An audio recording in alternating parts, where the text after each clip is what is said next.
بسم اللہ الرحمن الرحیم۔ 16ویں سپارے میں سب سے پہلے سورہ کہف کا بقیہ حصہ، پھر سورہ مریم اور سورہ طٰہٰ مکمل ہے۔ سورہ کہف کے بقیہ حصے میں اللہ تعالیٰ نے حضرت موسیٰ اور حضرت خضر علیہ السلام کا واقعہ بیان فرمایا ہے۔ حضرت موسیٰ علیہ السلام کو اللہ تعالیٰ نے شریعت کا علم عطا فرمایا تھا، اور حضرت خضر علیہ السلام کو اللہ تعالیٰ نے تکوینی امور کا علم عطا فرمایا تھا۔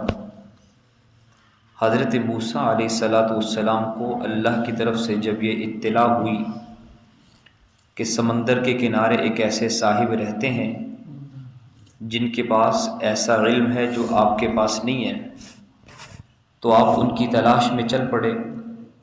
چلتے چلتے آپ سمندر کے کنارے پہنچے، یہاں آپ کی ملاقات حضرت خضر علیہ السلام سے ہوئی، اور آپ نے ان کے ساتھ رہنے کی اجازت مانگی۔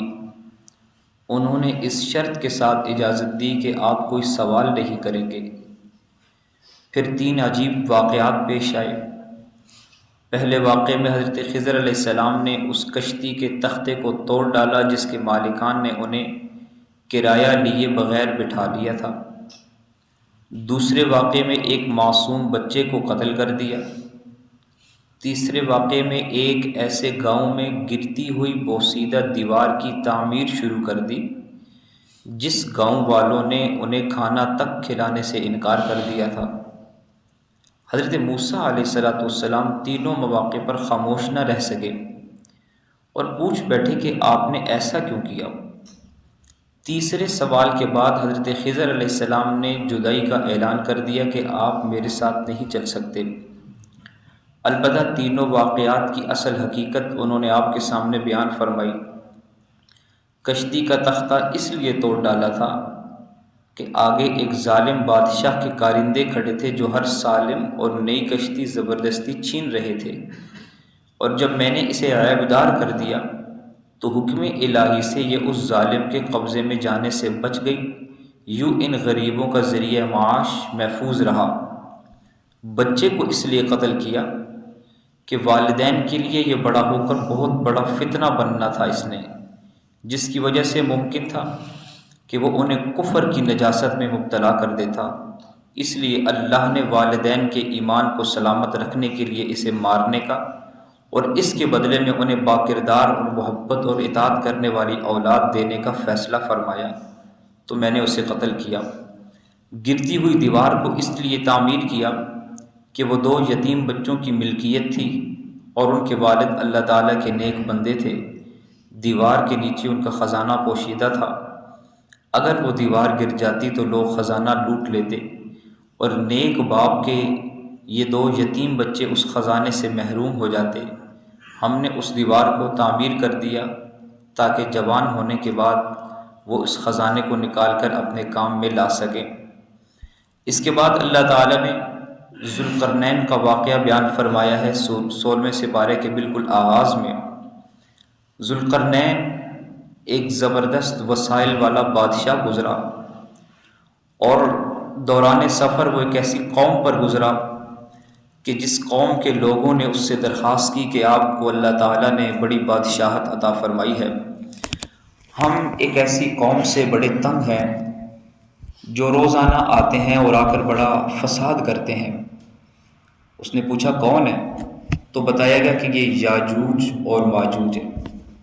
اللہ تعالیٰ نے ان کا تذکرہ قرآن میں کیا ہے اور ان کا نام لیا ہے، احادیث میں بھی ان کے تذکرے ملتے ہیں۔ انہوں نے حضرت ذوالقرنین سے یہ درخواست کی کہ آپ ہمارے لیے کوئی حل نکالیے، ہم اس کا آپ کو معاوضہ دیں گے۔ تو حضرت ذوالقرنین نے فرمایا کہ مجھے تمہارے معاوضے کی ضرورت نہیں ہے۔ انہوں نے اللہ تعالیٰ کے حکم سے دونوں پہاڑوں کی بلندیوں کے درمیان ایک ایسی دیوار تعمیر کی جس میں سیسا، جس میں تانبا پگھلا کر ڈالا، اور یوں وہ کنکریٹ سے بھی مضبوط ایک بہت مضبوط دیوار بنی، اور اس دیوار کی دوسری طرف انہوں نے اس قوم کو بند کر دیا۔ ایک طرف عالم انسانیت ہے، دوسری طرف یاجوج ماجوج ہے۔ اللہ تعالیٰ نے اس قوم کو پردہ غیب میں رکھا۔ وہ قوم روزانہ اس دیوار کو چاٹتی ہے یہاں تک کہ وہ ختم ہونے کے قریب آ جاتی ہے، تو وہ یہ کہہ کر واپس چلے جاتے ہیں کہ کل آئیں گے اور اس تھوڑی سی دیوار کو ختم کر کے پھر ہم آبادی میں نکل آئیں گے اور لوگوں میں ہم فساد ڈالیں گے۔ اللہ تعالیٰ کے حکم سے آئندہ آنے والے دن وہ پھر صحیح سالم اپنی اصلی حالت پر دیوار دوبارہ قائم ہو جاتی ہے۔ رہا یہ سوال کہ یہ تو بڑا سائنسی دور ہے اور سیٹلائٹ کا دور ہے اور کائنات کی کوئی چیز، کوئی گاؤں، کوئی قریہ پوشیدہ نہیں ہے گوگل سے، تو ایسی تو کوئی قوم نظر نہیں آتی جو کسی دیوار کے پیچھے پوشیدہ ہو۔ احادیث میں یہاں تک بھی ملتا ہے کہ وہ قوم اتنی کثیر تعداد میں ہے، وہ ایک دوسرے میں یوں ملے ہوئے ہیں، ان کے چھوٹے چھوٹے قد ہیں، یہاں تک بھی آثار ملتے ہیں۔ تو اس کا جواب یہ ہے کہ اللہ تعالیٰ نے پردہ غیب میں انہیں رکھا ہوا ہے اور ہمارا ایمان ہی غیب پر ہے۔ جب ہمیں قرآن نے کہہ دیا، قرآن نے یہ بتا دیا کہ وہ قوم ہے، نظر آئے یا نہ آئے وہ قوم ہے۔ جب احادیث میں اس کے آثار ملتے ہیں کہ حضرت عیسیٰ علیہ السلام تشریف لائیں گے اور عیسیٰ علیہ السلام کی آمد سے عیسائیت ختم ہو جائے گی، مسلمان اور عیسائی ایک ہو جائیں گے، وہ سب عیسیٰ علیہ السلام پر ایمان لائیں گے۔ یوں عیسیٰ علیہ السلام کے دور میں وہ قوم اس دیوار کو چاٹتے چاٹتے جب اینڈ لگائے گی تو اگلے دن کے لیے وہ یہ کہیں گے کہ اب انشاءاللہ ہم کل اس کو ختم کریں گے۔ قرآن یہ کہتا ہے کہ ان کے انشاءاللہ میں اتنی طاقت ہوگی، اللہ تعالیٰ کی چاہت اور قوت اور ارادے میں اس قدر طاقت ہے کہ اگلے دن وہ آئیں گے تو وہ دیوار اتنی ہی ہوگی اور وہ اس کے بعد اس دیوار کو فوراً ہی ختم کر کے لوگوں میں نکل آئیں گے، اور لوگوں میں نکلنے کے بعد یہ قرب قیامت کا دور ہوگا، عیسیٰ علیہ السلام کا وقت ہوگا، ان کی بادشاہت ہوگی، اور وہ لوگوں میں نکلنے کے بعد اتنا فتنہ اور فساد پھیلائیں گے کہ لوگوں کو قتل کرنا شروع کریں گے، اور قتل کرتے کرتے بہت زیادہ فساد پھیلائیں گے، یہاں تک کہ حضرت عیسیٰ علیہ السلام اللہ تعالیٰ کے حکم سے اس پوری قوم کو صفحہ ہستی سے مٹا دیں گے، اور ان کی لاشیں جو زمین میں بکھری ہوئی ہوں گی اور اس قدر کثیر تعداد میں ہوں گی کہ انہیں کوئی سنبھالنے والا نہیں ہوگا۔ پھر اللہ کے حکم سے آسمان سے بارش برسے گی اور اس قدر کثیر انداز میں موسلادھار بارش برسے گی کہ ان کی لاشوں کو بہا کر سمندروں میں، ندی نالوں میں، دریاؤں میں اللہ تعالیٰ ان کو بہا کر اس قوم کو صفحہ ہستی سے ختم کر دیں گے۔ اس قوم کے آثار 16ویں سپارے کے آغاز میں یاجوج اور ماجوج اور ذوالقرنین بادشاہ کے واقعے سے ملتے ہیں۔ اب وہ قرب قیامت ہی میں ظاہر ہوں گے، اللہ تعالیٰ نے انہیں غیب کے پردوں میں چھپا کے رکھا ہوا ہے۔ اس کے بعد سورہ مریم ہے۔ سورہ مریم میں اللہ تعالیٰ نے 11 انبیاء کرام کا تذکرہ فرمایا ہے۔ 3 انبیاء کرام کا ذکر قدر تفصیل سے فرمایا ہے، جن میں حضرت یحییٰ علیہ السلام کی ولادت، اللہ تعالیٰ نے حضرت زکریا علیہ السلام اور ان کی اہلیہ کو بڑھاپے میں بیٹا عطا فرمایا، اور وہ بیٹا جسے اللہ نے نبوت سے بھی سرفراز فرمایا۔ پھر اللہ تعالیٰ نے پورے قرآن میں ایک نبی ایسے گزرے ہیں کہ جس نبی کے میلاد کو بیان کیا۔ قرآن میں کسی نبی کا میلاد نہیں، صرف عیسیٰ علیہ السلام کی ولادت اور میلاد ہے، جس کو اللہ تعالیٰ نے سورہ مریم میں بیان فرمایا ہے کہ اللہ نے حضرت عیسیٰ علیہ السلام کو بغیر باپ کے پیدا فرمایا، اور کیسے پیدا کیا، اور انہیں بچپن ہی میں قوت گویائی عطا فرمائی اور انہوں نے کلام فرمایا۔ حضرت ابراہیم علیہ السلام کا تذکرہ ہے کہ انہوں نے اپنے والد کو توحید کی دعوت دی، کہا کہ میرے ابا جان آپ شرک نہ کریں، اللہ نے مجھے علم نبوت عطا کیا ہے، میری بات مان لیں، شیطان کی بات نہ مانیں، وہ اللہ کا نافرمان ہے، اس کی مانیں گے تو اللہ کا عذاب آئے گا۔ باپ نے حضرت ابراہیم علیہ السلام کو گھر سے نکال دیا۔ اس کے بعد 8 انبیاء علیہ السلام کا مختصر انداز میں اللہ تعالیٰ نے ذکر کیا۔ حضرت موسیٰ علیہ السلام، حضرت ہارون علیہ السلام، حضرت اسماعیل علیہ السلام، حضرت اسحاق علیہ السلام، حضرت یعقوب، حضرت ادریس، حضرت آدم اور حضرت نوح علیہ السلام۔ اس کے بعد سورہ طٰہٰ میں اللہ تعالیٰ نے 3 باتیں ارشاد فرمائی ہیں۔ سب سے پہلے سورہ طٰہٰ میں رحمت عالم صلی اللہ تعالیٰ علیہ وسلم کے قلب اطہر پر تسلی نازل فرمائی، فرمایا کہ میرے پاک پیغمبر، آپ قرآن کی تلاوت اور اسلام کی دین کی دعوت دونوں میں بے پناہ مشقت اٹھاتے ہیں۔ آپ علیہ الصلوۃ والسلام کا معمول مبارک تھا کہ راتوں کو نماز میں طویل قرات فرمایا کرتے تھے، اور اس قدر طویل قرات ہوتی تھی کہ آپ کے پاؤں مبارک میں ورم آ جایا کرتا تھا، اور پھر انسانوں تک قرآن کے ابلاغ اور دعوت میں بھی اپنی جان جوکھوں میں ڈالا کرتے تھے، اور جب کوئی اس دعوت پر کان نہ دھرتا تو آپ صلی اللہ علیہ وسلم کو اس کا بے پناہ غم ہوتا۔ اس لیے رب کریم نے کئی مقامات پر آپ کو تسلی دی۔ یہاں سورہ طٰہٰ کے آغاز میں اللہ تعالیٰ نے فرمایا کہ آپ اپنے آپ کو زیادہ مشقت میں نہ ڈالیں، اس قرآن سے ہر کسی کا دل متاثر نہیں ہوگا، اس قرآن کو ہر کوئی نہیں سنے گا، اس قرآن کو ہر کوئی سمجھنے کی کوشش نہیں کرے گا، اس قرآن کو ہر کوئی نہیں پڑھے گا۔ یہ تو صرف اس شخص کے لیے نصیحت ہے جس کے دل میں اللہ تعالیٰ کا خوف ہوگا۔ حضرت موسیٰ علیہ السلام کا واقعہ بیان فرمایا کہ حضرت موسیٰ علیہ السلام کے جو حالات اس صورت میں اللہ تعالیٰ نے بیان کیے گئے، ان کو ذہن نشین کرنے کے لیے سب سے پہلی بات یہ ذہن میں رکھیے کہ باری تعالیٰ کے ساتھ موسیٰ علیہ السلام کو اللہ تعالیٰ نے ہم کلامی کا شرف عطا فرمایا تھا۔ پھر موسیٰ علیہ السلام کو دریا کی بے رحم موجوں میں ڈالا، پھر اس تابوت کو فرعون کے دربار میں پہنچایا، پھر پوری عزت اور احترام کے ساتھ اس تابوت کو کھولا گیا۔ وہاں پر فرعون بھی ہے، اس کے کارندے بھی ہیں، اس کا اہل خانہ بھی ہے۔ موسیٰ علیہ السلام کے تابوت کو جب کھولا تو ان کے چہرہ انور پر، ان کے نبوت والے مبارک چہرے پر نظر فرعون کی بھی پڑی، نظر اس کی بیوی حضرت آسیہ کی بھی پڑی۔ حضرت آسیہ نے جب موسیٰ علیہ السلام کے چہرہ انور کو دیکھا تو اس کے دل میں محبت پیدا ہوئی، وہ کہا کہ بڑا پیارا بچہ ہے۔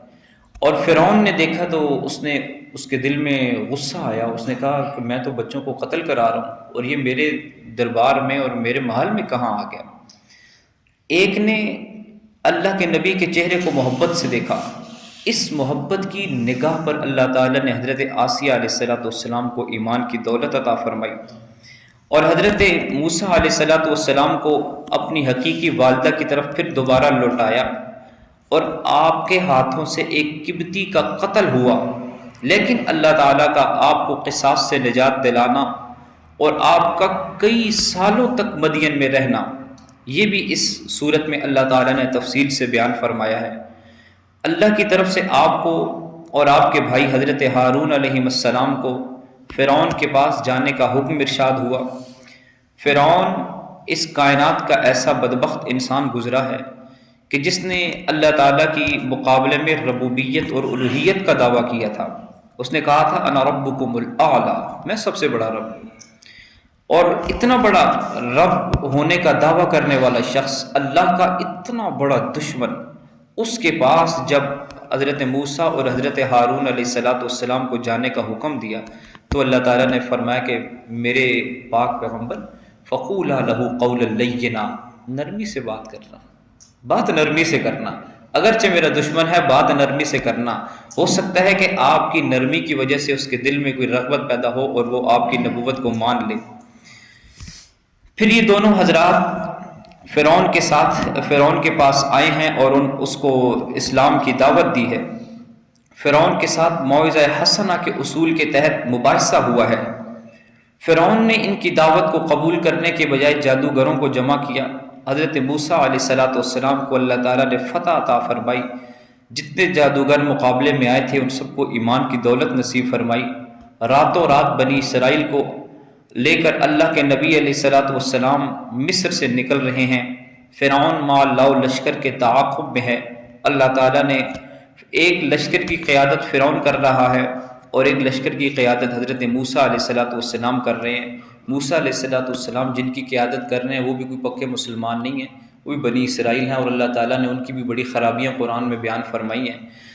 ایک لشکر کی قیادت موسیٰ علیہ السلام کے پاس ہے، لیکن جو قائد ہے وہ بڑا کامل ہے، قائد اللہ کے نبی ہیں، تو ان کی قیادت میں جو لشکر چل رہا ہے اللہ تعالیٰ نے اس پورے لشکر کو نجات عطا فرمائی، اور فرعون کی قیادت میں جو لشکر آ رہا ہے اس لشکر کو مع لو لشکر کے مع قائد کے اس پورے لشکر کو اللہ تعالیٰ نے ہلاک کیا، تباہ و برباد کیا۔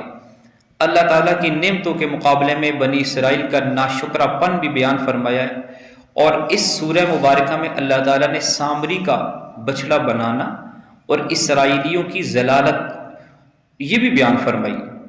تورات لے کر جب حضرت موسیٰ علیہ السلام کوہ طور سے واپس آئے تو اپنے بھائی پر غصے کا اظہار کیا۔ حضرت ہارون علیہ السلام نے اس کی وضاحت فرمائی۔ یہ تمام واقعات اللہ تعالیٰ نے اس سورہ مبارکہ میں تفصیل سے بیان کیے، اور آخر میں حضرت آدم علیہ السلام کا واقعہ بیان کیا کہ اللہ تعالیٰ نے حضرت آدم علیہ السلام کو پیدا فرما کر مسجود ملائک بنایا، سب فرشتوں سے سجدہ کروایا، مگر شیطان نے سجدہ کرنے سے انکار کر دیا، جس نے کئی ہزار سالوں تک فرشتوں کی امامت اور فرشتوں کی سرداری کا تاج پہنا تھا۔ اللہ تعالیٰ نے ایک سجدے کے انکار سے اسے ہمیشہ کے لیے راندہ درگاہ کر کے اپنے دربار سے نکالا۔ آدم علیہ السلام کو عزت اور عظمت سے سرفراز فرمایا، اور اللہ تعالیٰ نے فرمایا کہ اے میرے آدم، اب آپ اور آپ کی بیوی جنت میں رہیں گے، اور یہ آپ کا دشمن ہے۔ یہاں جنت میں آپ کے لیے آرام ہی آرام ہے، یہاں تو آپ کو ہر نعمت ملے گی، لیکن اے آدم فلاں درخت کے قریب مت جانا۔ لیکن شیطان نے ان کے دل میں وسوسہ ڈالا، اور حضرت آدم و حوا علیہ السلام نے شجر ممنوعہ میں سے کچھ کھا لیا، اور یہ اللہ تعالیٰ کی تقدیر میں طے تھا۔ اللہ تعالیٰ نے انہیں جنت سے نکالا، زمین کو آباد کرنا تھا۔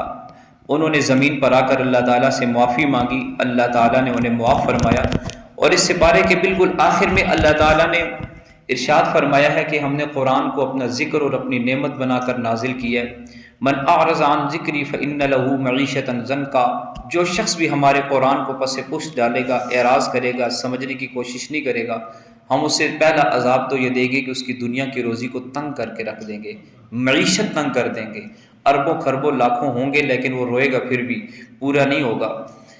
فإن له معیشۃ ضنکا، اور فرمایا کہ ونحشرہ یوم القیامۃ اعمی، دوسرا عذاب اسے قیامت کے دن یہ دیں گے کہ اسے اندھا کر کے اٹھائیں گے۔ قال رب لم حشرتنی اعمی، وہ ہمارے دربار میں روز حشر سوال کرے گا، مولا مجھے اندھا کر کے اٹھایا کیوں؟ قال کذالک، ہم اسے جواب دیں گے اسی طرح اتت کا آیاتنا، تیرے در پہ میرا قرآن آیا تھا، تیرے ضمیر پہ میرے قرآن نے دستک دی تھی، فنسیتہا، تو قرآن کی نصیحت کو بھول گیا، تو قرآن کو سمجھنے سے تو نے اعراض کیا۔ وکذالک الیوم تنسا، جیسے تو نے میرے قرآن کو بھلا دیا، آج ہم بھی تجھے اپنی رحمت سے ہمیشہ ہمیشہ کے لیے بھلا رہے ہیں۔ اللہ تعالی ہماری حفاظت فرمائے۔